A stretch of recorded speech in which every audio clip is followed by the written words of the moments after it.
Hey guys, another video from the Anti-Nerd here, and today I'm gonna bring the Marvel Legends X-Men 2-pack Marvel's Havok and Polaris. He's the brother of Cyclops and she's the daughter of Magneto. This 2-pack is a little old. It is being released under the 80th anniversary collection, which means probably released 5 years ago, because in 24 we got the 85.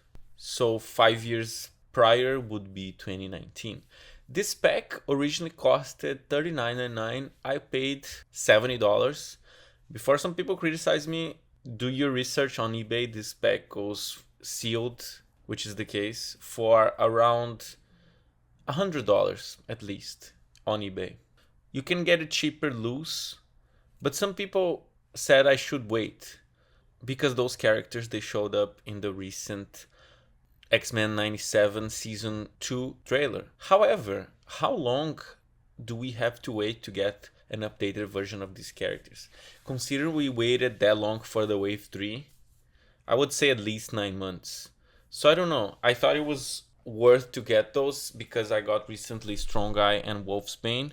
So I might as well just get it and do the review. I wasn't planning to hunt this like crazy. I asked around, I saw that was pretty rare pack to find in the wild, in flea markets and stuff. So I saw this on Facebook Marketplace and I decided to get it. And let's find out if it's worth it. Okay, so here's the package. This is a pretty cool color scheme package. The artwork is based on the card game from the 90s, as they say it here. The artwork on this package is inspired by the iconic trading cards from the early 1990s. Very cool. This is the description for Alex Summers. This is the description for Polaris. If you want to pause it. Very interesting artwork here. The X on top. It's not mint, as you can see.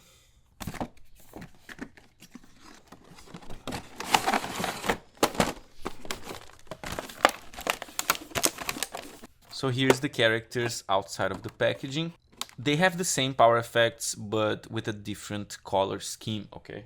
One thing that has been a little controversial is the color of yellow, the tone of yellow that they've been using, because the original Strong Eye Build-A-Figure, which is not this one is the deluxe, he used to have a more similar tone of yellow of those. It's a more like a dark yellow, while the new tone of yellow that they've been using is a lighter yellow.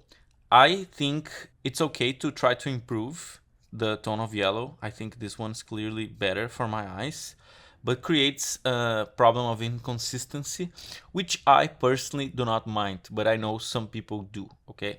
I don't personally mind that they look a little different. So the artwork here, it is totally based on the cards.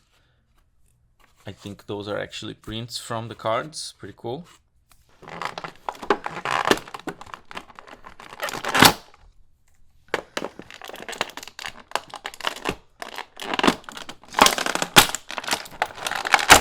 So here's the accessories.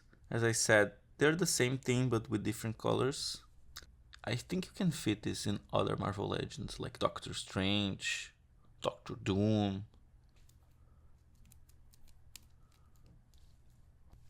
So here's the Polaris figure. I think the part that really stands out, of course, is the hair, because there's a lot of shading, tone variation of green. You can even see some of the parts not perfectly painted, but it definitely looks like an instant noodles, but toxic. Very cool aesthetic impression that you have because of this hair. It uses the same body mold as most Marvel Legends female figures from that time. There's pins here, single jointed elbows, but there's some nice details here that are unique to this figure, such as the zipper here. They clearly reused that on the Wolfsbane, if you take a look. But the Wolfsbane, they painted better the zip. They painted better this part here, but it's essentially the same. But there's this new pattern here. that doesn't quite follow the comics, because in the comics it doesn't have that white part here. So this accessory in the wrist, it's kind of removable, the belt is removable, this is also loose.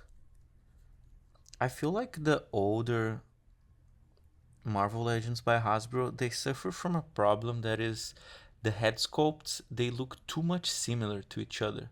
So if you compare that to, let's say, Black Widow or other Marvel Legends female characters, they basically will look the same woman but with different hair color, different hair texture, and of course, in this case, the green lipstick. But they look very much similar.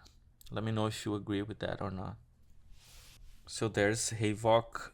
He has the same problem that the Cyclops from the Warlock wave suffers, which this little piece keeps falling off, especially because it gets thinner here. While in this one, it doesn't fall because the tie gets thicker.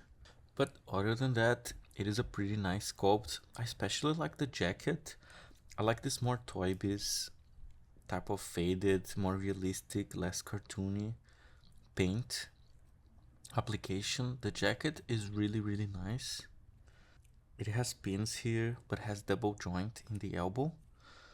Also, this hand here with the half a glove, maybe you can reuse in other characters, but it's really nice, the jacket.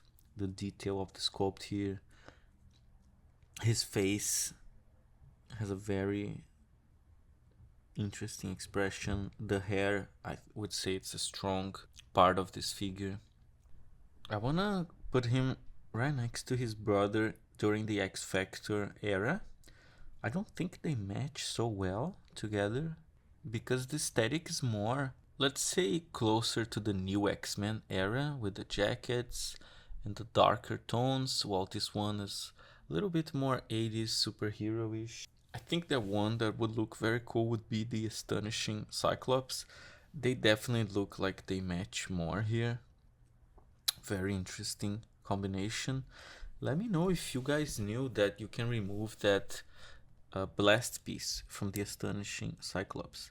And it's kind of hard to look, but it does have the red color inside it. I prefer this way rather than always having that little smoke effect here. But I wish they put it the regular effect piece here. Would you like to see a full review of this figure or not?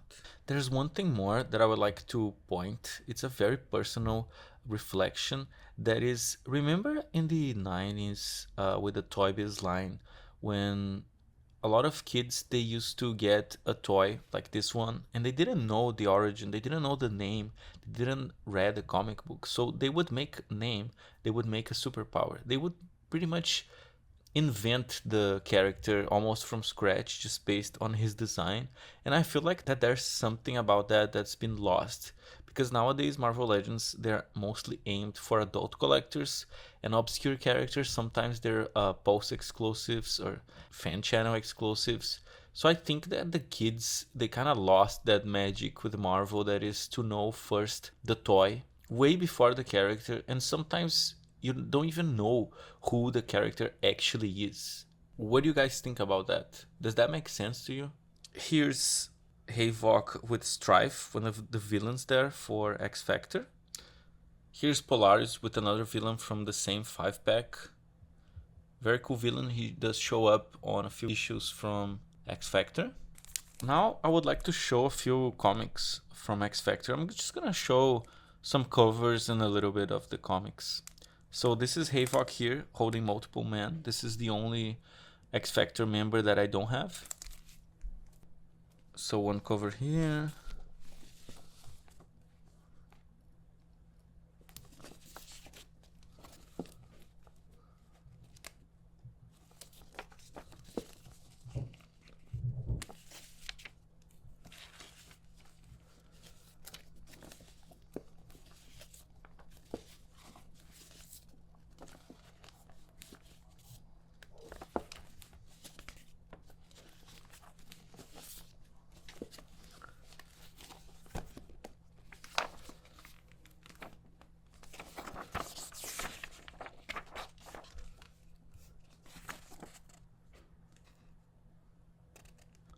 What do you guys think? Are the characters faithful to the comic book or not?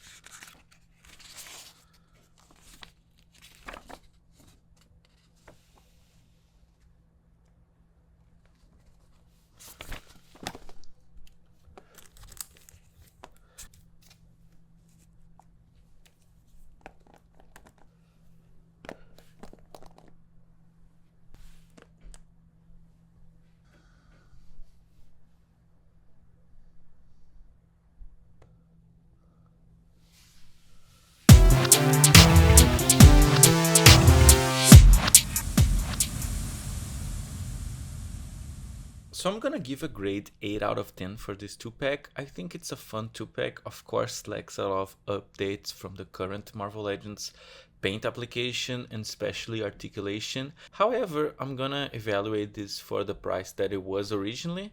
I think for $40 back then it was a great deal because those are very specific characters from comic books from the 90s. Very retro packaging with a homage to the card game and very fun figures overall. So stay tuned to the Anti-Nerd channel and bye bye.